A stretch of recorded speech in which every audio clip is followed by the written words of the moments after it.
It wasn't a coup, not in the traditional sense. No tanks rolled down Pennsylvania Avenue, no flags were seized. But make no mistake, America woke up to a new sheriff in town. Elon Musk, the billionaire disruptor, had taken the reins of the US government. The appointment itself was classic Trump impulsive, theatrical, and designed to send shockwaves through the establishment. Elon gets things done, he declared, a mischievous glint in his eye. He'll clean up the swamp, faster than you can tweet fake news. Musk, never one to shy away from a challenge, dove in head first. He arrived in DC not with a team of seasoned politicians, but with a cadre of young engineers, their eyes gleaming with the zeal of true believers. This wasn't going to be business as usual. This was a hostile takeover. The old guard watched with a mix of amusement and apprehension.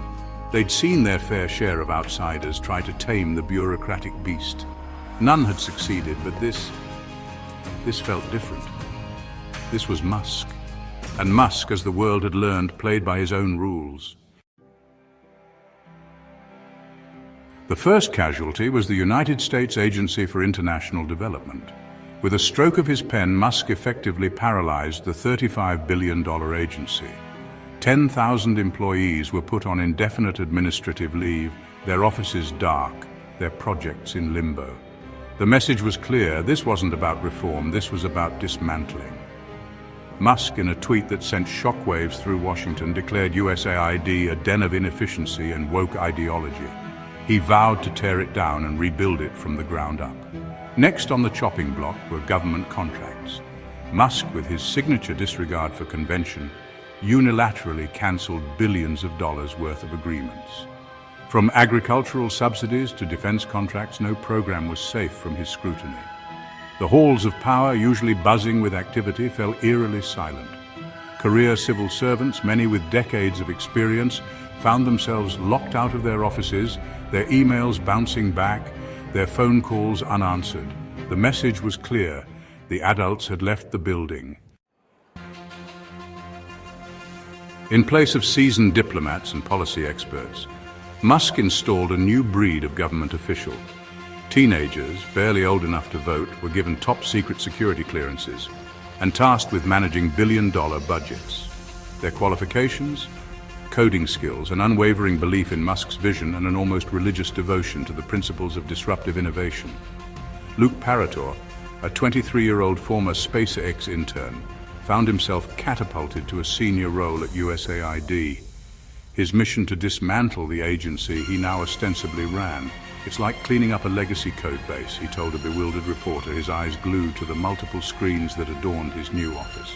We're just stripping away all the bloatware and starting from scratch. The old guard was aghast. This wasn't just unorthodox, it was reckless. These kids wouldn't know foreign policy if it hit them in the face, fumed one veteran diplomat. They're playing with fire, and they don't even realize it. But Musk was undeterred.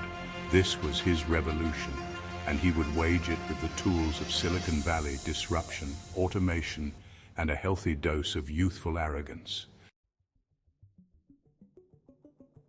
The why behind the what, decoding Musk's endgame. What was Musk's true motivation? Was it simply to streamline government, as he claimed?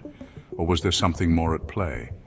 Some whispered of a more sinister agenda, a desire to dismantle the institutions of American democracy and replace them with a technocratic elite, answerable only to him.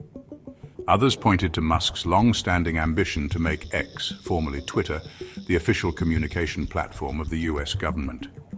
With his grip on the levers of power, that goal seemed within reach, but perhaps the most telling clue lay in Musk's own words. "The government is just a giant corporation," he once declared, "and I'm the CEO." It was a chilling statement, one that spoke volumes about his view of power and his vision for America's future. Rebellion and resistance. The backlash begins. The backlash was swift and fierce. Federal employees, outraged by Musk's actions, took to the streets in protest. Unions filed lawsuits alleging unfair labor practices and demanding the reinstatement of their members. Judges, many appointed by previous administrations, issued restraining orders, blocking Musk's more controversial moves. The courts, it seemed, were the last bastion of resistance against his brand of shock and awe governance. A nation-divided legacy of disruption. In less than a month, Elon Musk had done what no foreign adversary had ever managed. He had brought the US government to its knees, but at what cost? The nation was deeply divided, the public trust in government shaken to its core. The long-term consequences of Musk's experiment in disruptive governance remained to be seen.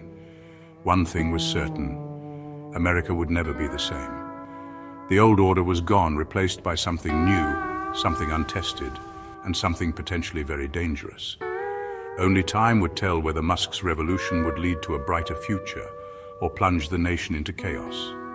The experiment had begun, and the world was watching, holding its breath.